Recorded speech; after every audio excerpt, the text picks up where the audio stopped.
여기 본문에 보면 야곱이 에서를 20년 만에 만났을 때 한 대사 가운데 형님의 얼굴을 배우니 누구의 얼굴을 뵙는 것 같다고요? 하나님의 얼굴을 뵙는 것 같다. 참 대단한 인사법 같습니다. 우리도 한번 해봤으면 좋겠어요. 우리 성도님을 뵈니 주의 얼굴을 뵙는 것 같습니다. 한번 서로 인사 좀 합시다. 성도님의 얼굴을 뵈니 주의 얼굴을 뵙는 것 같습니다. 할렐루야.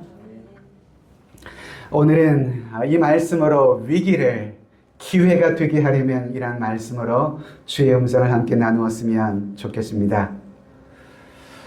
제가 지난주에 저희 딸에게 직장 생활 중에 가장 힘든 일이 무엇 같으냐라고 물어봤어요.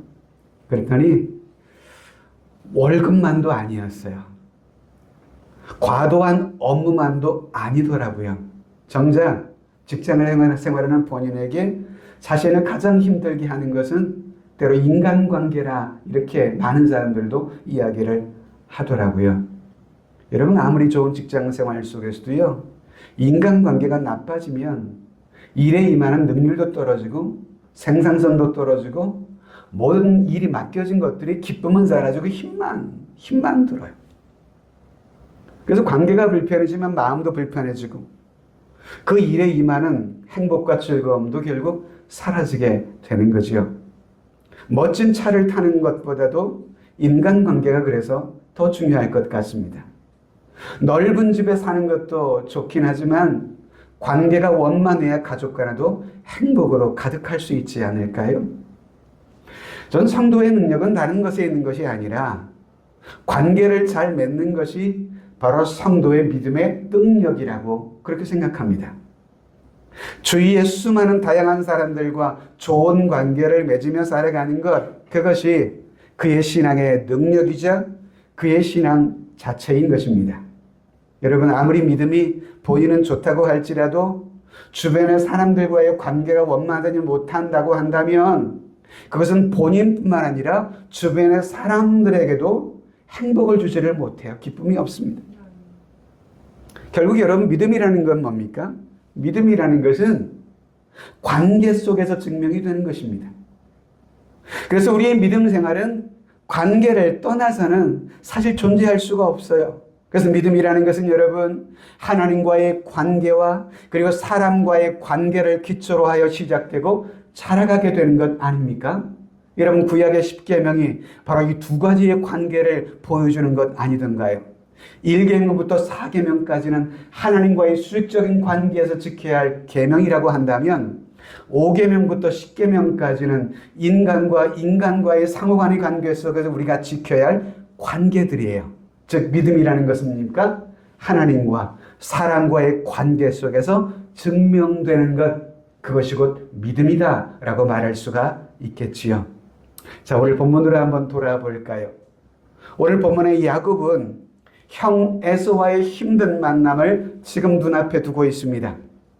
사실 새로운 사람을 만나는 것보다 더 긴장되고 더 부담스러운 그런 만남이 아닐 수 없었지요. 왜일까요?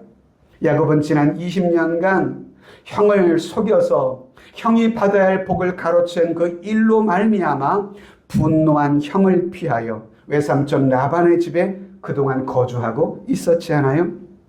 그런데 이제 외삼촌의 집을 떠나서 그의 고향 땅 부친이 있는 집으로 가고 있는 상황이었거든요. 그러면 형 에서를 당연히 만날 수밖에 없게 되는 것입니다. 결국 에서와의 만남은 피할 수 없는 만남이었죠. 그런데 그가 가는 이 길에 소식을 들어보니까 형 에서가 동생이 온다는 소식을 듣고는 군사 400명을 거느리고 자신을 맞이하러 온다는 소식을 야곱이 듣게 된 겁니다. 그러니 여러분 20년 만에 고향을 가고 있는 이 야곱의 마음은 얼마나 여러분 두려웠을까요? 형 만나는 그 자체도 두려운 일인데 그 형이 군사 400을 거느리고 동생을 맞이하게 온다. 그것도 군사를 데리고. 자칫 형제의 난이 벌어질 수 있는 위기의 순간이 될 수 있었습니다. 이때 야곱은 형 에서와의 만남을 앞두고 몹시도 두려움과 불안에 떨고 있었던 것 같습니다. 그래서 오늘 7절 말씀하면 야곱은 어떻게 하나요? 야곱이 심히 두렵고 답답하여서 자기와 함께한 동행자와 양과 소와 낙타를 두 떼로 나누고 라고 말합니다. 그의 마음속에 밀려오는 두려움으로 인해서 어찌할 바를 모릅니다. 그래서 두려움을 어쩌면 그 위기를 피할 꾀를 짜내서 다 동원해 보는 것입니다. 밀려오는 두려움 앞에서 피할 수 없는 모든 전략을 그는 다 세웁니다. 그러나 모든 전략을 이처럼 다 세워도 그의 마음속에 엄습해오는 두려움의 공포를 떨쳐버리지는 못했습니다. 안심이 안 되는 겁니다. 그런데 우리가 알듯이 결국은요, 야곱은 끝내 그동안 원수가 되었던 형 에서와의 화해를 극적으로 결국은 이끌어내지요. 무너지고 얼큰해졌던 형제와의 무너진 관계를 결국 회복시킵니다. 전 그것이 야곱의 능력이자 그의 믿음이라고 생각합니다. 자, 여러분, 그래서 믿음이라는 건 뭐예요? 예수님처럼 나의 원수일지라도 친구로 만들어낼 수 있는 능력, 그것이 믿음이 아닐까요? 오늘 본문 속에서 우리는 야곱은 형제와 화해를 이끌어내고 묶인 관계를 풀어내는 탁월한 능력을 우리에게 보여주고 있는데요. 전 야곱의 모습을 통해서 우리도 어떻게 하면 우리의 삶에 묶인 여러 관계들을 풀어낼 수 있을까? 어떻게 하면 이웃과의 적대적인 관계를 화평의 관계로 우리는 바꿀 수 있을까? 이것을 오늘 본문을 통해서 함께 도전받게 되었으면 좋겠습니다. 자, 첫째, 어떻게 풀 수 있을까? 그 첫 번째는요, 먼저 하나님과의 관계를 풀어가야 합니다.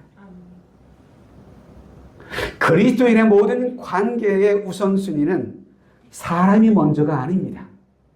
세종을 이렇게 설립한 대통령이 노무현 대통령이죠.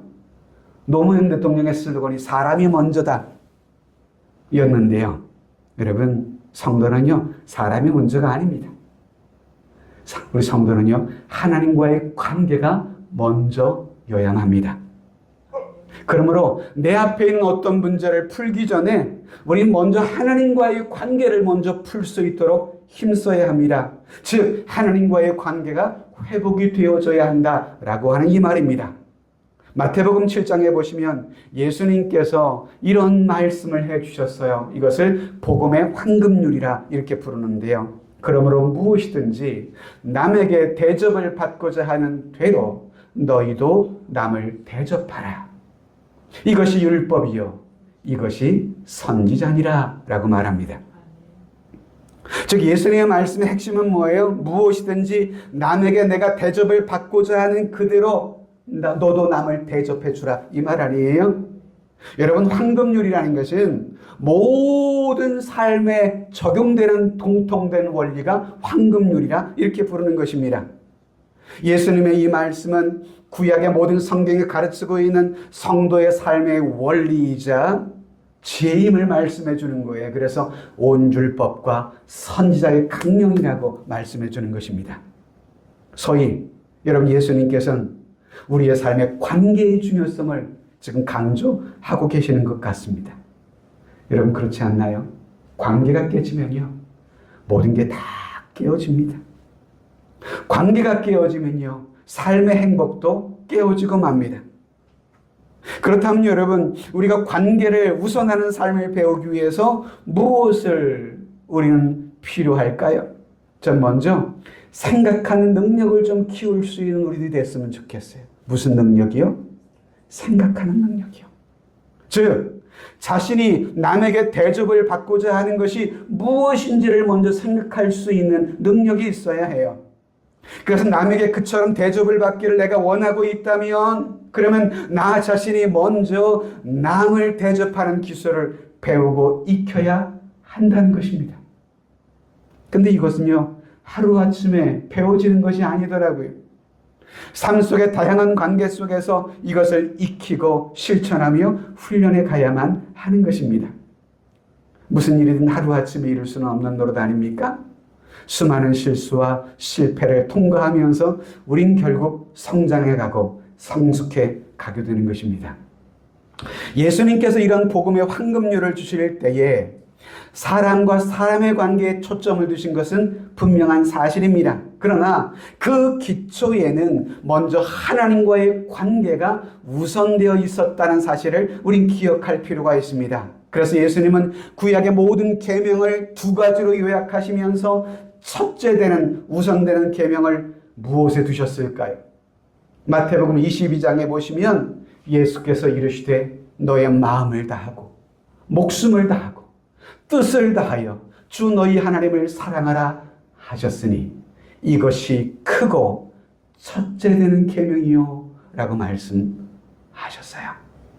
즉 첫째 되는 우리의 삶의 우선의 계명이 무엇에 있다는 거예요?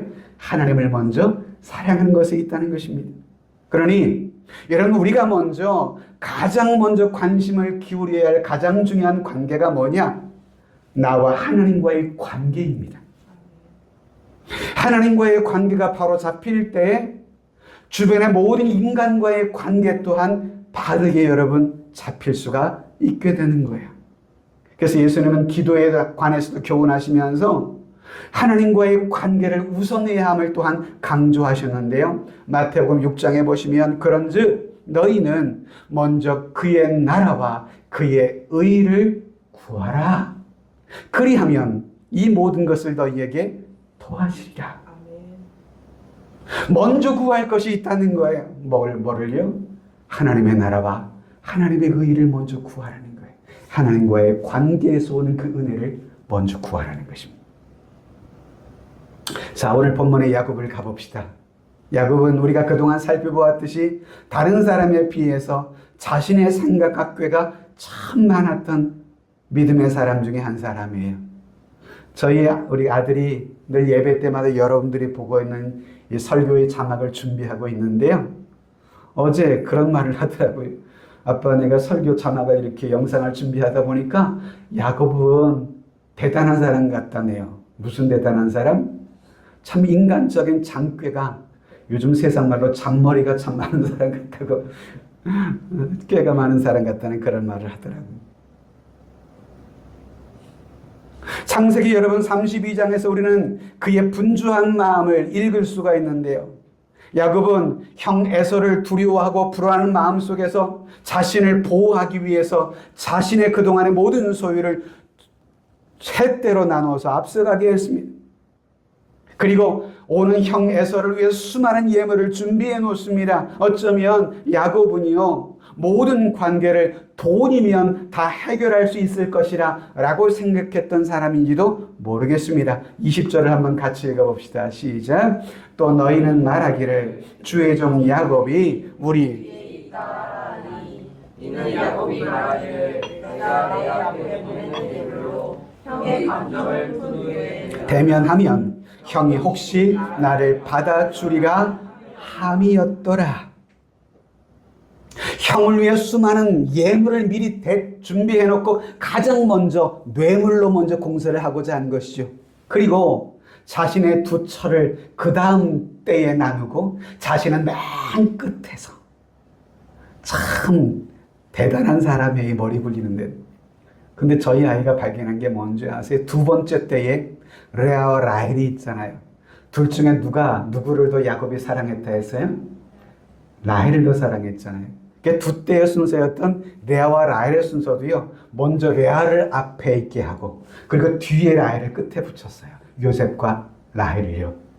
참 집요한 사람이에요. 자신이 아끼는 사람을 위해서라면 이처럼 끔찍하게 아끼는 그런 사람이에요. 이렇게 문제를 대처했음에도 불구하고 야곱은 그날 밤 잠이 오지 않았어요. 예물까지 준비했음에도 마음에 평안이 없고 불안하기만 했어요. 이에 야곱은 잠을 이루지 못해서 결국 밤에 그 자리에서 일어납니다. 그래서 그 밤에 모든 가족과 모든 소유를 자기보다 먼저 앞서서 야복강을 건너게 합니다. 그리고는 홀로 반대편에 남아서 두렵고 불안한 마음을 떨쳐버릴 수 없었기에 그는 결국 마지막 결단을 홀로 남아 합니다. 그가 행한 마지막 결단이란 무엇이었을까요? 그것은 과거 20년 전 베델에서 만났던 그 하나님을 찾는 바로 그 일이었습니다. 즉 하나님 앞에 엎드려 기도하는 것이었습니다. 왜요? 하나님 앞에 무릎 꿇고 기도하는 것 외에는 자신이 더 이상 피할 길, 살 길이 없을 것이라 생각했기 때문이었습니다. 야곱에게는 더 이상 다른 길은 없었습니다. 지금 자신의 인생의 최대 위기라고 하는 가장 인생의 막다른 골목에 야곱은 지금 서 있는 것이었습니다. 사실 여러분, 야곱 그동안은요 성공하겠다는 일념하에 눈껏 뜰 새 없이 20년을 바쁘고 피곤하게 살아왔었거든요. 그렇게 바쁘게 살다 보니 그는 여유를 가지고 하나님 앞에 기도한 적도 거의 없었던 듯합니다. 사실 하나님의 방법보다 자신의 방법과 능력을 의뢰하며 자신의 힘으로 살아왔던 사람이 야곱이었거든요. 그런데 이제 생사를 가늠해야 할 위기 앞에 서게 되니까 그런 야곱이었지만 하나님을 찾지 않을 수 없었습니다. 많은 사람들이 야곱처럼 그렇게 살아요. 내 힘, 내 능력, 내 방법으로 다 노력하다가 그래도 안 되면 그때 빈손 들고 두 손 들고 주님 앞에 나아갑니다. 찬송가의 가사처럼. 야곱은 그날 밤 기도하면서 지난 날을 회상하며 회개했더랬습니다. 지난날 하나님 앞에 20년 전 드렸던 자신의 소원을 생각하며 울부짖었을 것입니다. 하나님, 다시 한번 저를 불쌍히 여겨 주시며 제가 20년 전 하나님 앞에 갚지 못했던 그 소원 제가 반드시 갚겠나이다. 그러니 주님, 저와 저의 식구들의 안전을 지켜주시고 저의 형 에서로부터 저희 가족을 보호하여 주시옵소서. 얼마나 여러분 간절히 기도했을까? 그 밤에 야곱은 그의 생애 처음으로 간절하게 기도했어요. 여러분 묻습니다. 여러분들의 그동안 믿음 생활 해오면서 그처럼 간절하게 기도했던 순간은 여러분 언제였나요? 목회자에게 이처럼 간절한 기도의 순간은요, 교회 청병을 앞두고 있을 때입니다. 저 서울에서 사역했던 교회를 청빙하기 전에 5개월여간 청빙의 길이 열리지가 않았어요.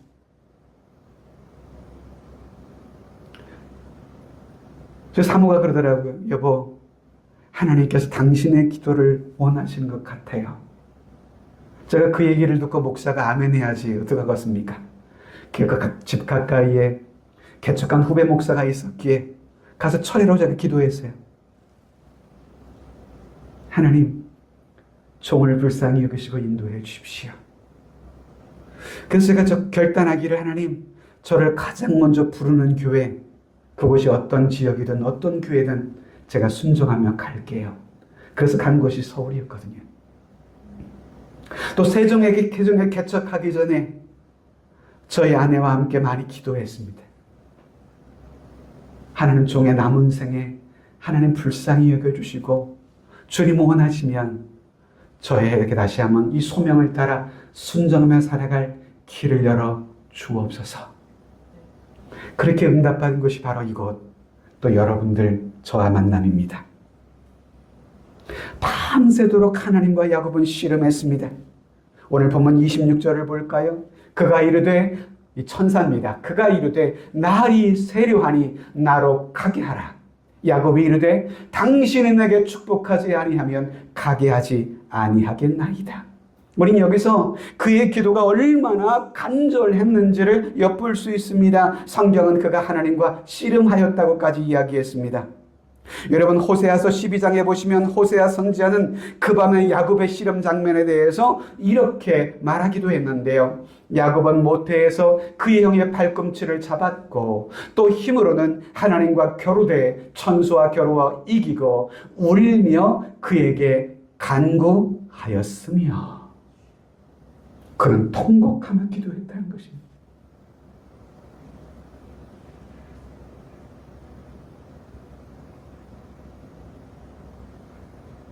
저희 가정에도 목회자의 가정이라고 해서 여러분들과 별 다를 바가 있겠습니까? 저희 부부도 눈물을 흘리며 자녀를 위해서 기도하는 순간이 과거에 있었습니다. 그때 제가 눈앞에 들어왔던 책이 있었어요. 양은순 사모님이 쓰신 너희 자녀를 위해서 울라 라고 하는 책이었어요. 자녀를 위해서 울라. 많이 울었던 것 같아요. 저희 자녀들을 위해서. 하나님 저희 자녀들을 불쌍히 여겨주세요. 축복해 주세요.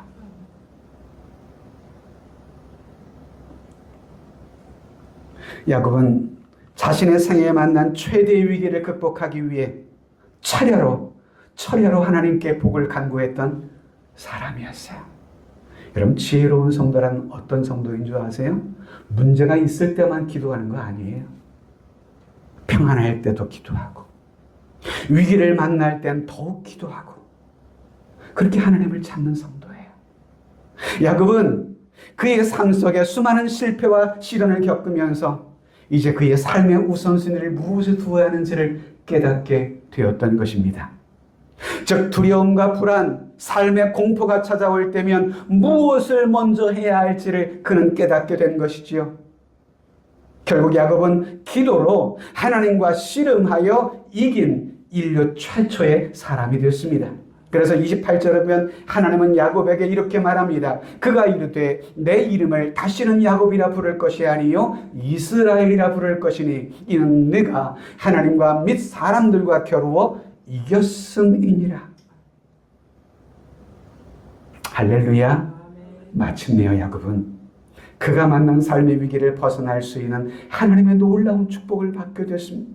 물론 야곱은 그 밤에 간절히 기도함으로 씨름함으로 결국 한쪽 다리를 절게 되긴 했습니다마는 그러나 여러분 그의 마음은 너무도 기쁨으로 가득했던 것이죠. 할렐루야. 가품했습니다. 두 번째 위기를 기회로 바꾸는 두 번째 비결은요. 자존심을 내려놓으며 겸손해져야 한다는 것입니다.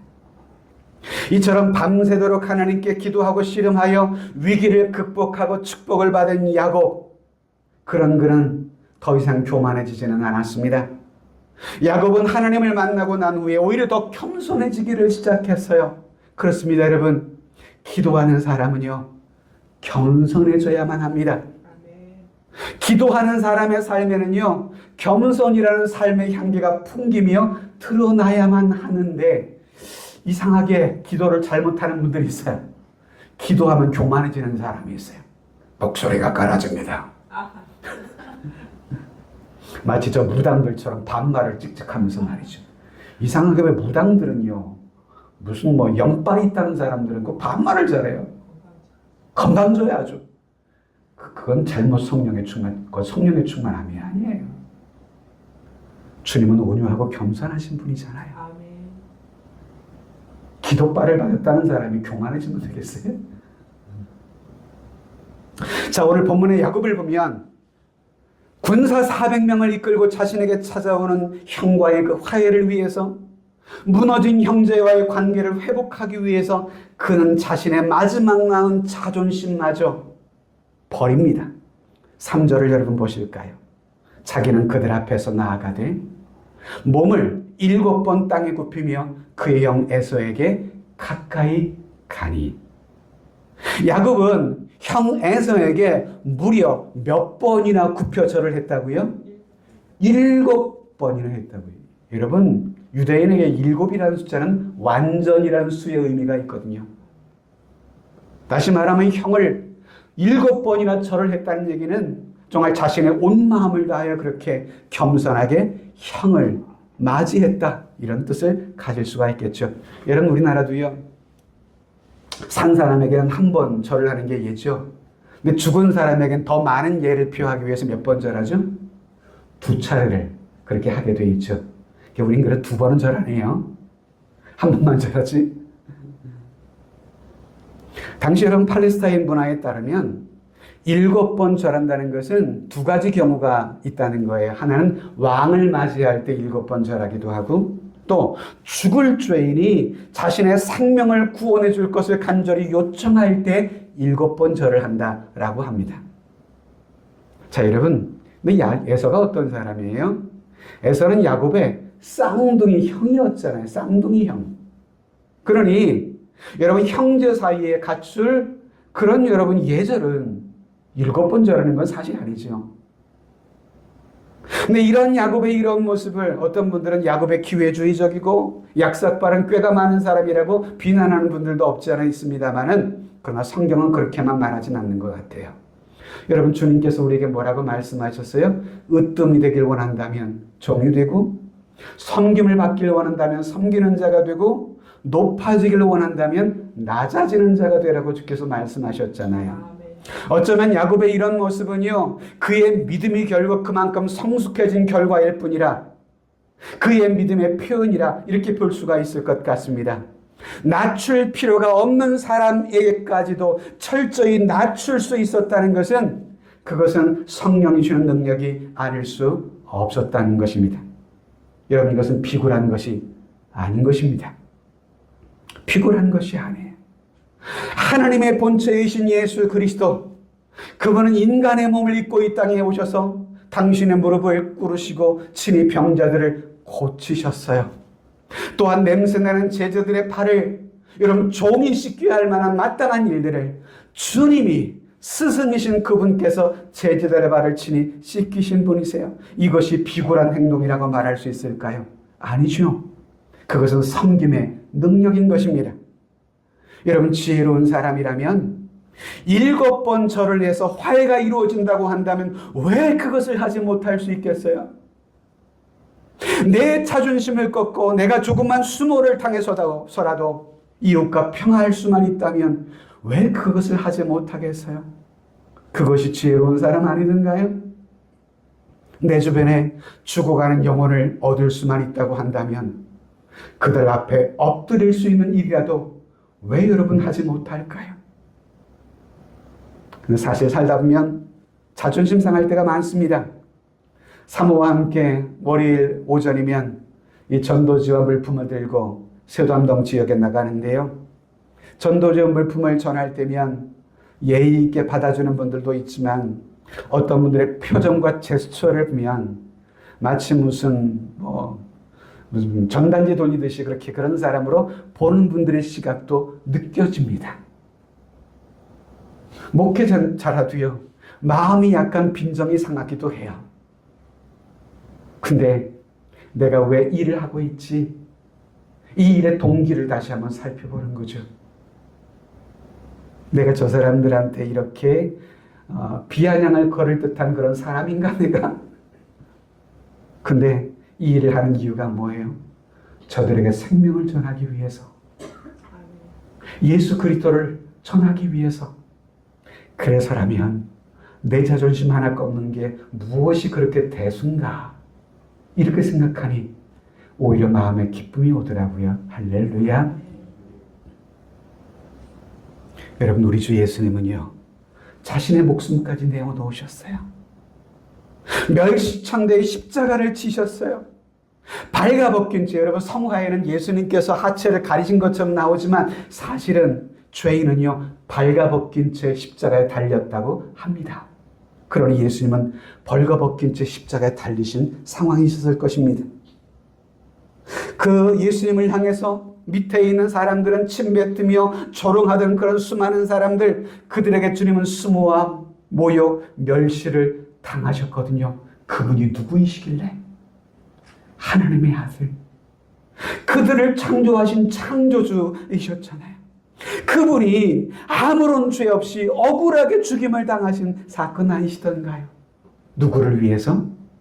조롱하며 모욕하는 그들을 위해서. 저 같으면 옛다고 십자가에서 내려오실 것 같은데요. 주님은 그 십자가의 구원을 이루시기 위해 참으시고 죽으셨어요. 그런데 우리 비좁은 우리들, 죄인 우리들이 그깟 알량한 자존심 하나 내려놓지 못한다면 그거는 교만한 사람 아닐까요? 때로 여러분, 가정에서도 그렇고요, 직장에서도 그렇고요, 내 자존심을 내려놓을 때 평강과 평화가 찾아오기도 해요. 아멘. 평화가 찾아와요. 우리가 주의 마음을 따라 참으로 겸손해질 수만 있다면 서로 간에 다툴 일도 그리 많지는 않으리라 생각을 합니다. 여러분, 아버지께 머리를 숙이는 것이 비겁한 일이던가요? 선사님에게 머리를 숙여 존경을 표하는 것이 여러분 굴욕은 아니잖아요. 쓸데없는 자존심을 지키는 것은 서로 간의 관계를 결국 악화시키고 깨뜨리게 만드는 거예요. 그런데 여러분, 자존심을 내려놓는다는 것은 쉽지는 않습니다. 하나님의 은혜를 받아야만 가능한 일이에요. 이처럼 야복이 약복강 강가에서 하나님과 씨름하며 하나님의 은혜를 얻게 되니 원수였던 형 에서를 끊어할 수 있게 됐습니다.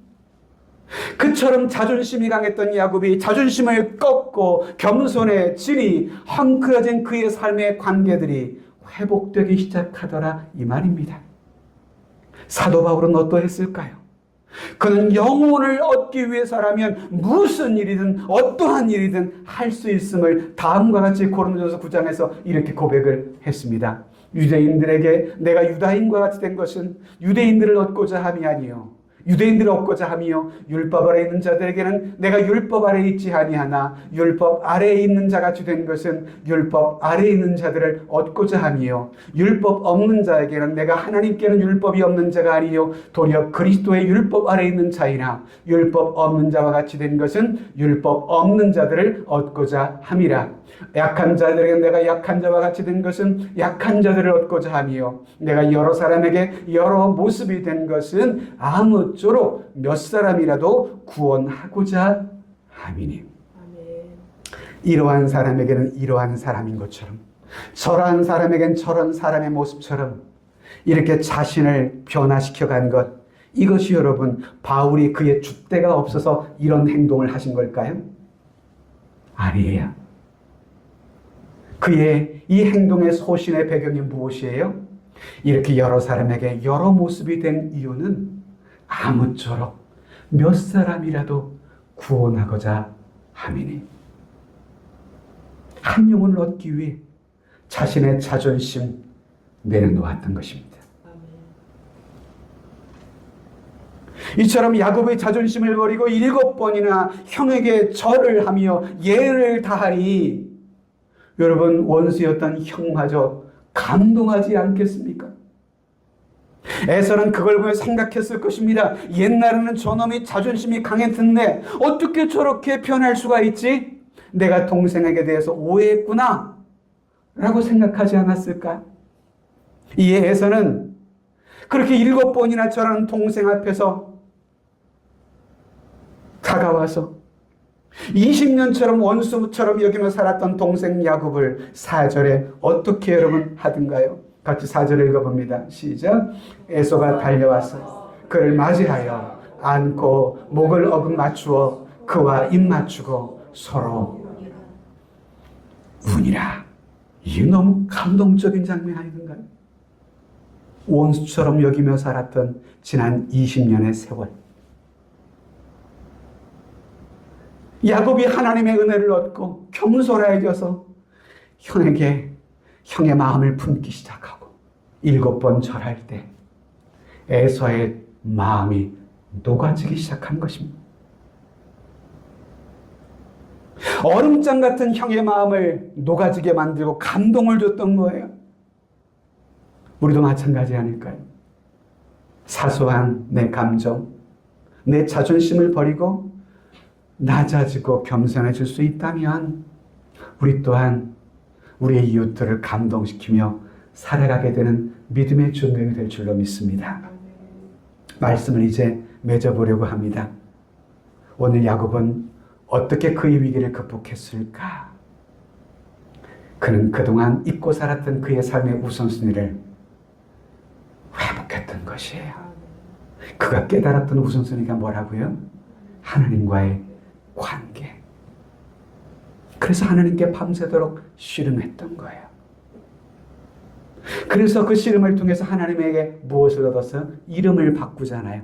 야곱이 이스라엘로. 그래서 이스라엘이 유다 민족의 지금 이름이 됐지 않습니까? 그 민족의 이름이 됐어요. 또한 여러분, 내 자존감을 내려놓는 것입니다. 교만하면 그거 못 내려놔요. 주님의 온유함, 겸손함을 믿음을 통해 배워가는 사람은요, 내 자존심 또한 내려놓을 수 있고 겸손해질 수 있습니다. 이것이 내 삶의 위기를 기회로 바꾸는 중요한 원리이자 비결이죠. 제가 오늘 말씀을 준비하다가 이 찬송이 떠올랐어요. 겸손이란 찬송인데요. 슬픔 속에서도 울지 않는 거, 억울해도 울지 않는 거, 걱정할 수밖에 없는 상황 속에서도 걱정하지 않는 것, 사랑할 수 없는 사람조차도 사랑하며 품어주는 것, 용서할 수 없는 사람일지라도 용서해 주는 사람, 그가 곧 겸손한 사람이다 라는 것이었는데요. 우리 김석균 목사님이 작시 작곡한 너무 아름다운 찬송입니다. 노래가 어렵지 않아요. 한번 배우면 금방 부를 수 있습니다. 함께 우리의 마음속에 주신 말씀도 새기면서 이러한 삶을 살아가기를 함께 꿈꾸며 기도하죠.